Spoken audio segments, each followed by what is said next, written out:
विश्व पर्यावरण दिवस है कि उसके बारे में आपको बताना चाहता हूँ कि जैसे कि आजकल हमारे देश में, हमारे समाज में तरक्की तो बहुत हो गई, नवीनीकरण बहुत हो गया, जैसे पर उसका हमें थोड़ा सा खमियाजा भी भुगतना पड़ रहा है। जैसे कि इंडस्ट्री बहुत बढ़ गई, उसके कारण पोल्यूशन भी बढ़ रहा है, ट्रैफिक बहुत ज़्यादा बढ़ गई, उसके कारण पोल्यूशन बढ़ रहा है, और दिन ब दिन पेड़ कम होते जा रहे हैं। पेड़ कम होने के कारण आने वाले समय में हमें दिक्कत होने वाली है, इसलिए कि कम से कम हर इंसान को अपने लाइफ में, जीवन में एक पेड़ तो ज़रूर लगाना चाहिए। इस समय इसलिए मैं आज इस मठ में आया था कि मैंने अपने हाथों, स्वामी जी के हाथों से 4 आम के पेड़ लगवाए हैं, जो आगे जाकर फल देंगे, उसका आने वाली पीढ़ी को फ़ायदा होगा। और हमारे साथ इस मठ के स्वामी स्वामी सदानंद जी बैठे हैं, वो अपने मुख्य विचार आपका दे के आपका मार्गदर्शन करेंगे।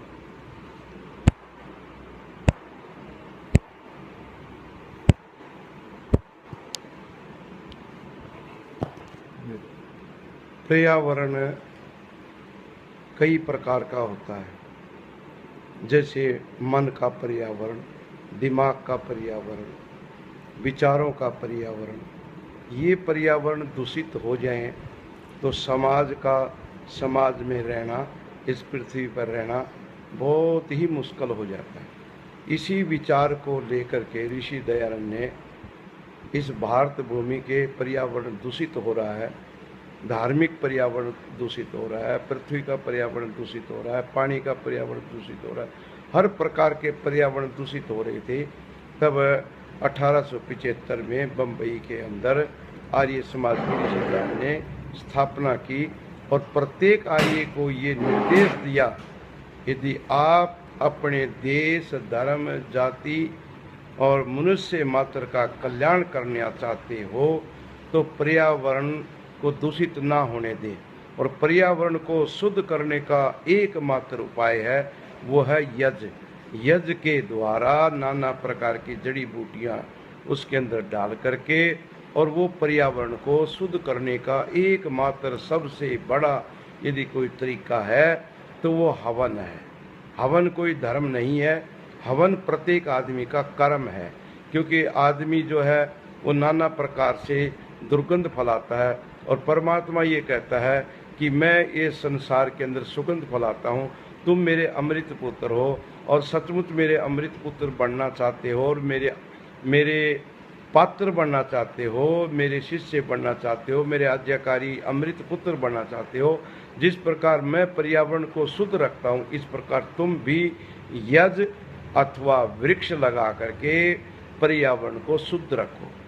जो भी वृक्ष चौड़े पत्ते वाले हैं, जैसे पीपल है, बोड़ है इत्यादि, जिनके पत्ते चौड़े हैं, वो 24 घंटे ऑक्सीजन ही देते हैं, और जितना भी इस पर्यावरण के अंदर कार्बन डाइऑक्साइड है उसको अपने अंदर ले लेते हैं, और 24 घंटे ऑक्सीजन ही देते रहते हैं। और बाकी वृक्ष भी ऑक्सीजन देते हैं, पर रात को वो ऑक्सीजन नहीं देते, रात को कार्बन डाइऑक्साइड छोड़ते हैं और दिन में ऑक्सीजन देते हैं। तो इसलिए वृक्ष लगाना, जिस प्रकार हवन करना एक पवित्र कर्म है और पर्यावरण को शुद्ध करता है वो हवन, परंतु प्रत्येक आदमी हवन करने में असमर्थ है, हवन कर नहीं सकता। सामग्री को लेना और घी का खर्च करना, ये होना हर एक के लिए असंभव हो जाता है। इसलिए बहुत आसान कोई तरीका है, तो तरह तरह के वृक्ष लगाएं, तरह तरह की फल पत्तेदार सब्जियां लगाएं, तरह तरह के आप फलदार वृक्ष लगाएं और पर्यावरण को शुद्ध कर सकते हैं। पर्यावरण हमारा शुद्ध होगा, हमारे मन बुद्धि मस्तिष्क शुद्ध होंगे।